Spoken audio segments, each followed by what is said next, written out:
Joan by Carol M Mottershead. Chapter 11. Young John was a delightful addition to our troop with his refreshing youthful spirit, his love of music and dance and zest for life. Everyone loved him. He was like the brother that Nicholas never had. Despite their age difference, the two boys became great friends. The good thing about having a young boy in the family was that we could get the puppets out again. Nicholas and I had stopped playing with the puppets ever since he felt he was too grown up to play with dolls. But we never gave up on our special time together. Instead, we would use the time to unwind, to talk about the day's events, or simply read quietly in companionable silence. We both loved reading. We both loved learning new things. Besides, Nicholas was so self-conscious of his lack of stature that he didn't feel comfortable spending time with the others. When young John first joined the troop, he found it so new and exciting, and he'd often find it difficult to settle down at the end of a day. So out came the puppets. Nicholas loved showing him our family. There was Daddy Puppet in his white costume and pointed hat like Pulcinella. He loved seeing Daddy do all the silly things like he did in the live plays, and especially loved the part where we all got to tell Daddy off for being a very, very silly boy. Baby Puppet would get swung high in the sky by Daddy, or try walking and fall. Then there was Nicholas's favourite, Pretty Polly. Polly would slap Daddy's face when he kissed her, and Mummy Puppet would shout at Daddy for being so silly, or even hit him over the head with her frying pan for giving away their sausages to a dog. We made up all manner of stories between us. When we made a puppet for John, he was over the moon. He would tell us about his own life through his puppet. Sometimes the puppet was sad and would just sulk or sit quietly. But most of the time his puppet would sing or dance happily like our minstrels and make us laugh, much like John himself. He would never stay unhappy for long. He insisted on putting the puppets to bed before settling down. It was good to have another young one to show the puppets to, and to be honest, I'd missed my friends. Occasionally John would still be awake well after Nicholas had fallen asleep. He liked to tell me about his day and tell me his dreams for the future. He'd overheard a nobleman named Walter Raleigh talking about his colonization of the New World at a place called Roanoke. He told of riches in a new land, anyone daring to take the long, hazardous journey, and was intending to send another ship in a few years' time. John was really excited and asked if I'd heard anything about the New World, which I hadn't. But as I was the one who would usually get to hear about such things, I promised I'd let him know if I heard anything, if he'd go straight to bed. "I'm going to travel to the colonies one day," he proclaimed excitedly as he clambered off to bed. John started calling me mother, which felt good. I'd always wanted more children, but for some reason we were never blessed with any more, often causing arguments with Pulcinella and I after the other men had been teasing him during one of their drinking sessions. I didn't realise it at the time, but it was just the start of his ever-changing mood swings. It did make me wonder what was wrong with me, though. Why wasn't I getting pregnant like the other women? What was wrong with me? I'd promised myself we'd have lots of children, and we'd be a happy family. What was going on? I had no one to turn to, no one to ask. Young John was a persistent little thing. He never gave up on his dream, asking the same question every day. Did I have news about the New World? Had I heard any more about Walter Raleigh? John worked hard in order to save every penny he could in readiness to follow his dream. The boy's enthusiasm was contagious. when he talked about his plans for the future, you couldn't help but get excited for him. We loved having John around, and he made surprisingly good company for a boy so young. A genuine tonic that brightened up your day. John and Nicholas were such contrasts to each other. Where Nicholas had always been quiet as a young boy, preferring to read rather than play games, John loved the outdoor life, all sorts of activities as long as it didn't involve books.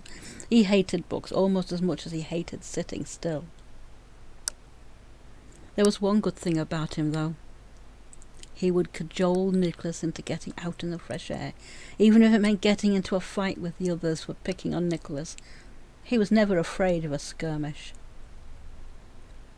Nicholas was so small for his age for such a long time, and I used to worry about him, probably becoming overly protective, I realise now, but it meant that he didn't fit anywhere.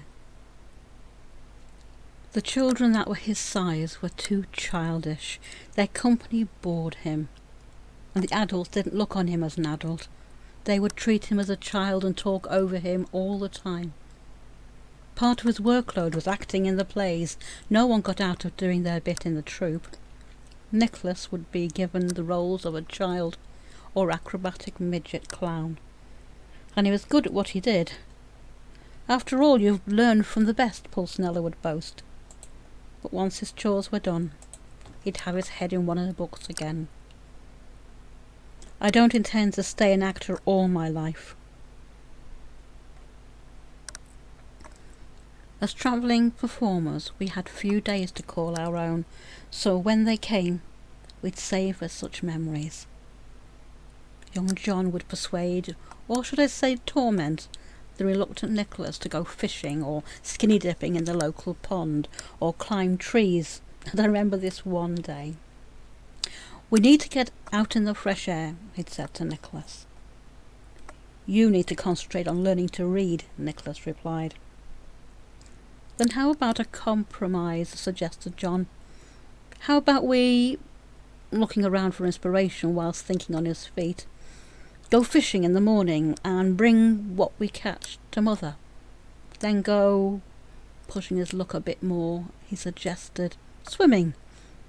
He pulled a cringing yet hopeful face in the direction of Nicholas, who hadn't said no, so John continued to push his luck that little bit further. "Then if you still want to read," John rolled his eyes at the thought of it, "we could go and," looking around wide-eyed, finally noticing something challenging, he suggested, "head for that tree over there on the edge of town and climb to the very top and read a book." He raised his eyebrows in hope that he'd found a good compromise and smiled his innocent smile, also secretly hoping that Nicholas would be too tired to want to read by the end of the day. Nicholas was quiet for a while, thinking about the suggestions. I'm not sure if I'm being just a little bit manipulated here," said Nicholas, smiling at his friend. But looking at John's cheeky, hopeful, smiling face, "How could I say no to that face?" he laughed. "Hooray!" shouted John, running off to get their fishing rods. I couldn't help but be amused by the quick witness of John, so blatantly manipulating my son like that. But Nicholas needed pushing from time to time, and John was just the boy to do it. I was so glad he had come into our lives. He was just the person Nicholas needed in his right now. I was dreading the day he would leave us to follow his dream. They set off fishing, and by noon the two boys returned home. A look of pride on each of their faces, carrying their day's catch. "John caught these beauties," Nicholas announced, tossing the fish he was carrying onto the table next to John's. "And what happened to yours then?" I asked. "He felt sorry for his tiddler and threw him back," laughed John. "Come on, Nicholas, don't be a bad loser. You can beat me at swimming, I promise," smiled John. I poured the boys some lemonade I had just finished making, which they quickly downed before Nicholas reluctantly followed John out again, rolling his eyes at me and stretching out his arms beseechingly for some sort of get-out. "Please," he mimed. I just smiled and shooed him out of the door with a laugh, shaking my head. Nicholas left only to return moments later, grabbing at a bag with something stuffed in it. Books. "If I'm going to endure swimming in the cold water, John's going to read a book," he called over his shoulder and ran back out to catch up with John. I heard all about it later. "The water was unusually warm," said Nicholas. "It was great, I had to save him as well," laughed John. No, that's not quite true," Nicholas argued. "Yes, I did. You tried swimming on your back. You thought you'd just float your way across the pond. But you splashed water in your face and tried to stand up in the water, and it was too deep," laughed John. "You couldn't reach the bottom." "Yes, and you thought I was waving at you and just stood there waving back at me." John and I both had to laugh. "You were going to let me drown," he said petulantly, trying to stay serious. "I still saved you in the end, didn't I?" laughed John teasingly. I grabbed Nicholas around the neck and pulled him towards me, hugging him and laughing. Eventually he gave in, and we all had a good laugh. "And that's not all," John said. "I got him to climb to the top of the highest tree over there." John pointed to the highest tree within sight. "And I had the books to read," reminded Nicholas. John continued regaling his story.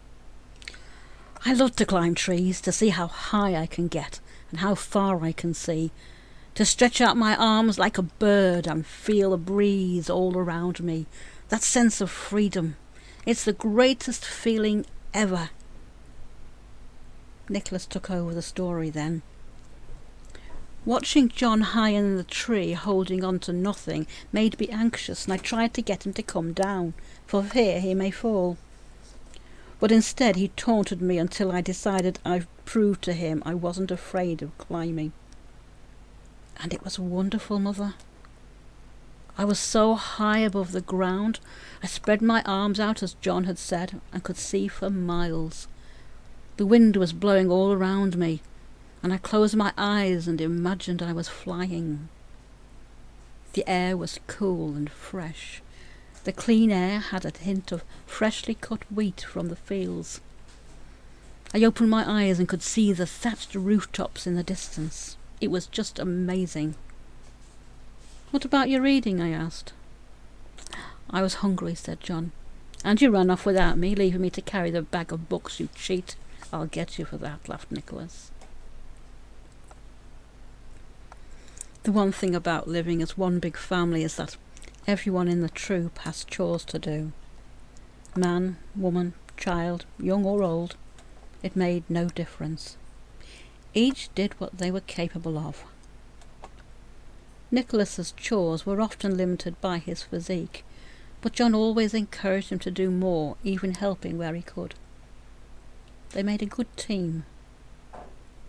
John often joked that Nicholas was the brains and he was the brawn, but what he lacked in knowledge he made up for with intelligence. For John was a bright young thing. He could look at a problem and had the intelligence, resourcefulness and enthusiasm to find a solution. There was no such words as "can't do" in John's world. He wouldn't hear of it. "Don't let me hear you say you can't do something again. You ask for help and then try. Understood?" He would laugh when he saw Nicholas struggling, but as a good brother he would always end up smiling and helping him in the end, or find an easier way to do things. A brilliant mind that lad had.